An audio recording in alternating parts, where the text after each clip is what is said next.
রাজবাড়ির এক অনন্য নারী উদ্যোক্তা মোসাম্মদ জাসমা মাহবুব। তিনি শুধু জৈব শাড়ি তৈরি করছেন না, তার সঙ্গে বাড়তি আয় করছেন আদা চাষ করে। পরিশ্রম, ধৈর্য আর মাটির গন্ধে ভরা তার জীবন এখনও অনুপ্রেরণা সবার জন্য। গ্রামীণ নারীর সাফল্যের এক নতুন গল্প, যার নাম জাসমা মাহবুব। এখন শুনুন তার মুখে তার নিজের সংগ্রামের কথা।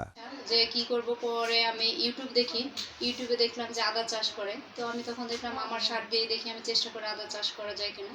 তো রাজবাড়িতে হর্টিকালচারে গিয়ে আমি আদা প্রদর্শনী নিয়ে আসছি। তো ওরা আমার 400 বস্তা দিয়েছিল, আমি 300-র উপরে করতে পেরেছি। আর মাটি, বৃষ্টির কারণে মাটি ভিজে গেছিলো, এর জন্য পারি নাই আর। তো এখন আমার যে আদা গাছ হয়েছে, গাছ দেখে সবাই বলতেছে ভালোই হবে। তো আমি আশা করি, আমি প্রথম লাগিয়েছি, জানি না কতটুকু হবে, চেষ্টা করেছি যতটুকু পরিমাণে করার।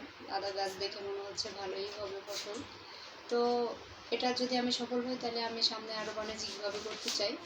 আমার সরকারের কাছে অনুরোধ যে তারা যদি আমাকে সহযোগিতা করে, তো আমি আমার এই বাণিজ্যিকভাবে এই মশলা চাষটা, জৈব সারের পাশাপাশি মশলা চাষটাও করতে চাই। তো আমি চাই আমার এলাকায় আরও যে মহিলারা আছে তারাও আমাকে দেখে এগিয়ে আসুক, যে নারীরা ঘরে বসে না থেকে তার বাড়ির আঙিনায় পতির জমি আছে, এটা করলে তারা আস্তে আস্তে দেখবে। তারা কেউ যদি করতে চায়, তো আমি তাদেরকে পরামর্শ ও সহযোগিতা দিয়ে তাদেরকে সাহায্য করব।